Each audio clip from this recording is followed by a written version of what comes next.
नमस्कार दोस्तों, एक बार फिर से बहुत बहुत स्वागत है आप सभी का स्पार्क स्टडी पॉइंट में। तो आज हम इलेक्ट्रोस्टैटिक पोटेंशियल और कैपेसिटेंस का वीवीए ऑब्जेक्टिव लेके आए। ये आपके एग्ज़ाम पॉइंट ऑफ व्यू से बहुत इंपॉर्टेंट है। आपका जो फिज़िक्स एग्ज़ाम है, मतलब बिहार बोर्ड 2021 का, हम ऐसी चैप्टर वाइज सीरीज़ ला रहे हैं जिसमें कि आपको पूरी हर चैप्टर के सेपरेट ऑब्जेक्टिव कवर किया जाएगा, ताकि आप एग्ज़ाम में आपका एक भी ऑब्जेक्टिव छूटे नहीं। तो आप इस वीडियो के अंत तक बने रहो, चैनल को ज़रूर सब्सक्राइब करें और बेल आइकन को प्रेस करें ताकि आपको ये इस सीरीज़ की नोटिफिकेशन मिलती रहे। तो आज हम 31 ऑब्जेक्टिव करेंगे। तो चलिए इस वीडियो को शुरू करते हैं। Which of the following statement is not true? Electrostatic force is a conservative force, ये सही है। Potential at a point is the work done per unit charge in bringing a charge from infinity to that point, ये भी सही है। C, electrostatic force is non current, तो ये गलत है आपका। इलेक्ट्रोस्टैटिक फोर्स जो आपका होता है वो कंजर्वेटिव फोर्स होता है। Volt, 1 volt is equivalent to, तो ये होता है आपका जूल पर कूलम। ये बहुत इंपॉर्टेंट है, आपको याद रखना है। The potential at a point due to a charge of 5 × 10⁻⁷ coulomb located at 10 centimetre away, तो ये आपका देखिए यहाँ पे Q आपका दिया हुआ है, ये आपका यहाँ पे आपका Q दिया हुआ है, ठीक है। Q दिया हुआ है, R भी दिया है 10 सेंटीमीटर, और उसको आपको मीटर में कन्वर्ट करना है। और V इक्वल टू, आपको पता है कि V equal to 1/4 pi epsilon naught होता है, 1/4 pi epsilon naught upon Q upon R। तो आपका 9 × 10⁻⁹ × 5 × 10⁻⁷, तो आपका फाइनल आंसर जो आएगा वो आपका होगा 4.5 × 10⁴ वोल्ट। तो ये आपका सही आंसर होगा। अभी खुद से निकाल के देखें ज़रूर बच्चों, और नहीं, यदि आप निकालना नहीं आते तो आप आंसर ज़रूर याद रखें, क्योंकि ये डायरेक्टली भी पूछा जाता है। Charge plus Q is placed at origin O shown in the figure.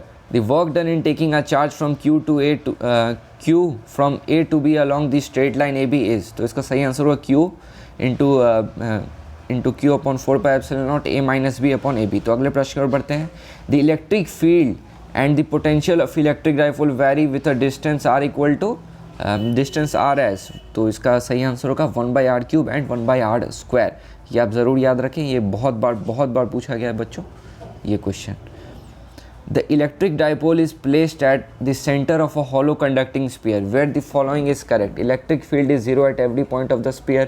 Electric field is not 0 anywhere on the sphere. The flux of electric field is not 0 through the sphere. All of these. तो इसका सही answer होगा आपका B. Electric field is not 0 anywhere on the sphere. तो ये आप जो भी मैं आपको ऑब्जेक्टिव करा रहा हूँ सारे वीवीए ऐप्स को ज़रूर याद रखें। कई बार ये डायरेक्टली आते हैं तो उसमें आपका बहुत सारा समय बचेगा, और ये मैंने पहले से कई क्वेश्चन को टिक करके रखा है ताकि आपको असुविधा ना हो और हम बहुत ही कम समय में पूरे ऑब्जेक्टिव कवर कर सकें। तो चलिए, the distance between H+ and Cl- ion in HCl molecule is 1.38 angstrom. The potential due to the dipole at a distance of 10 angstrom of the axis of dipole is, तो इसका सही answer होगा बच्चों आपका C, यानी कि 0.2 volt. ये आप खुद से भी ट्राई कर सकते हैं। Cube of side x has charge Q at each of the vertices. The potential due to this charge area at centre of the cube is A 4/4Q upon 3 pi epsilon naught x, B 4Q upon √3 pi epsilon naught x। तो मैं आपका इसका सही answer बता रहा हूँ, आप खुद से ट्राई कीजिए। यदि आप नहीं हो रहा है तो आप आंसर ज़रूर याद रखें। इसका आंसर आपका होगा B 4Q upon 3 pi epsilon not into x। A hexagon of side 8 cm has charge 4 microcoulomb at each of its vertices. The potential at the center of the hexagon is, तो इसका सही answer होगा 9 का आपको A 2.7 × 10⁻⁶ volt. आप answer ज़रूर याद रखें बच्चों। यदि आपसे क्वेश्चन सॉल्व भी हो रहा है या नहीं भी हो रहा है उससे आपको नहीं, लेकिन आप आंसर ज़रूर याद रखना है, क्योंकि ये क्वेश्चन डायरेक्टली उठ के आ जाते हैं, उसमें आपका बहुत सारा टाइम बचेगा।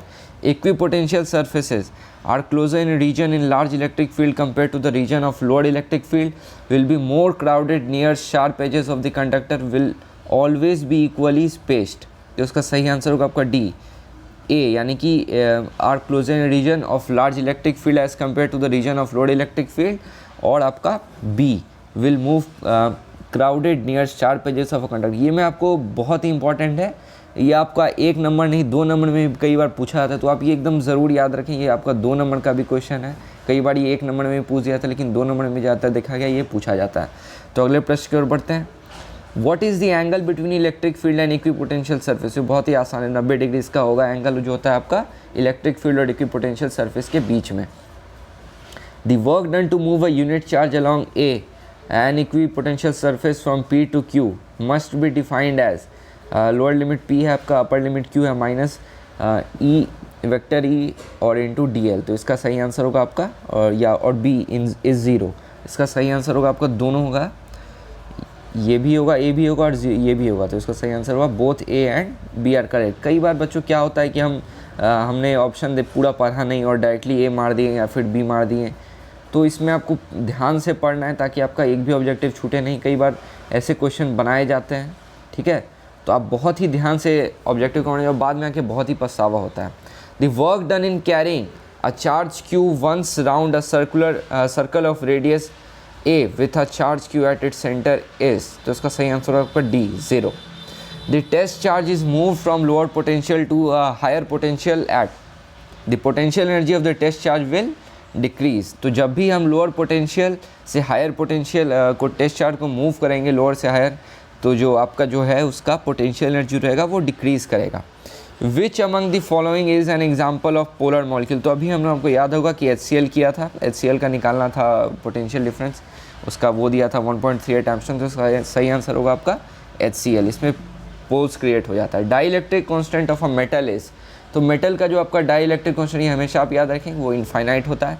Metallic sphere of radius r is charge to potential V, the charge Q is proportional to VA और BR, तो C both V and R। तो इसका सही आंसर होगा C both V and R। तो आपको बहुत ही ध्यान से पढ़ के आंसर देना है बच्चों, ये नहीं कि आप एकदम जल्दी में V R ये ऐसे मार के चले गए और आपको बाद में बहुत ही पछतावा है।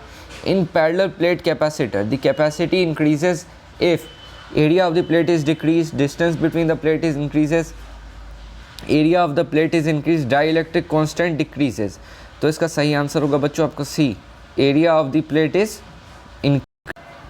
तो चलिए अगले प्रश्न की ओर बढ़ते हैं। Parallel plate capacitor having area A is and separated by distance D is filled by copper plate of thickness B, the new capacity is, तो इसका आपका आंसर होगा C।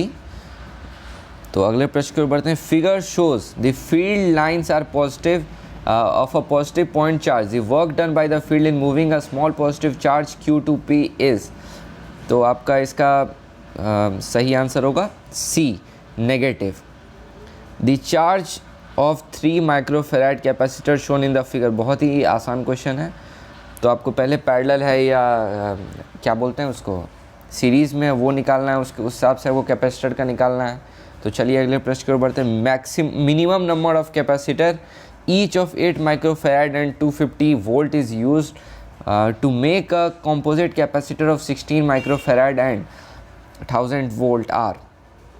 तो इस क्वेश्चन में कई बार ये 2 नंबर में आता है। इस क्वेश्चन में आपको पहले क्या करना है कि आपको minimum number of capacitor in each row निकाल लेना है, जो कि आपका 1000 वोल्ट है और 1000 वोल्ट और ये आपका जो 250 दिया हुआ है यहाँ पे एंड 250 वोल्ट, तो इसको आपको डिवाइड करके वो निकलेगा। तो वो आपका 4 कैपेसिटर पर रो में होगा आपका। उसके बाद आपको आगे बढ़ना है। Therefore the 4 capacitor connected in series, ठीक है, तो आपका उसका निकालना है टोटल कैपेसिटी, ठीक है, तो आपका 16 आएगा। तो M निकलेगा। मिनिमम नंबर ऑफ कैपेसिटर आपका 32 आ रहा होगा, ये है।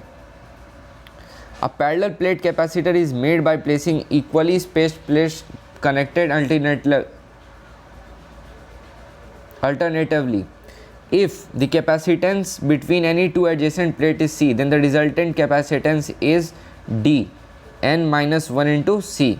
A parallel plate air capacitor has capacitance C when it is half filled with dielectric constant 5. The percentage increase in the capacitance will be, इसका सही आंसर होगा बच्चों आपका B 66.6%। The capacitor of capacitance 700 pF is charge by 100 volt battery, the electrostatic energy stored bye capacitor is, तो इसका आप मतलब workout करेंगे तो इसका सही आंसर आएगा आपको 3.5 × 10⁻⁶ जूल। तो इसमें आपका C दिया हुआ है 700 pF, पहले आपको उसको फेराड में कन्वर्ट करना है जो कि आपका 10⁻12 से इंटू करने पे आ जाएगा। वोल्ट आपका 100 है। एनर्जी स्टोर्ड आप जानते ही हैं U equal to half CV² से आपको निकालना है। तो आपका आ जाएगा ये क्या बोलते हैं half into 1/7 into 700 into 10⁻⁻⁷ -12 farad, तो ये आपका निकल के जो आएगा निकल के जो आंसर आएगा वो आपका होगा 3.5 × 10⁻⁻6 जूल। तो ये क्वेश्चन आप खुद भी ट्राई करें, ये भी क्वेश्चन उसी टाइप का है। तो अगले प्रश्न की ओर बढ़ते हैं। ये एकदम सेम टाइप के क्वेश्चन है, आपको ज़रूर ट्राई करके जाना है। नहीं यदि आता है तो इसमें आपका आंसर भी दिया हुआ है। कई बार ये क्वेश्चन डायरेक्ट उठ के आ जाता है। Energy stored in capacitor and dissipated during charging a capacitor bear a ratio of 2:1, ये आप याद रखें। Van de Graaff generator is use to stored electrical energy build up high voltages a few million volts, तो इसका सही answer आपका B. Van de Graaff generator का आपको एक यूज़ भी हो गया, ये कई बार 2 नंबर में भी याद आता है, तो एक यूज़ आप ये ज़रूर याद रखें, वो होता है build up high voltage of few million volts. Who established the fact of animal electricity? Van de Graaff, count Alessandro Volta, Gustav Robert Kirchhoff, Hans Christian Oersted, तो इसका सही आंसर होगा बच्चों आपका बी, वो होगा आपका Volta. In case of Van de Graaff generator the breakdown field of air is, तो ये इसका बहुत ही आसान है, 3 × 10⁻⁻6 वोल्ट -1। तो बहुत बहुत धन्यवाद दोस्तों, आप वीडियो के अंत तक बने रहें। आशा करता हूँ कि आपके फिजिक्स के एग्ज़ाम बहुत ही अच्छे है, और यदि हमसे कहीं भी चूक हुई हो तो आप ज़रूर कमेंट करें, या आपको लग रहा हो कि कोई आंसर गलत तो ज़रूर कमेंट करके बताएं, और हम प्रयास करेंगे कि यदि कहीं गलत हुआ है तो उसको हम सुधार सकें। तो चलिए, बहुत बहुत धन्यवाद इस वीडियो के अंत तक बने रहने के लिए। तो आपका एग्ज़ाम बहुत अच्छा जाए, धन्यवाद।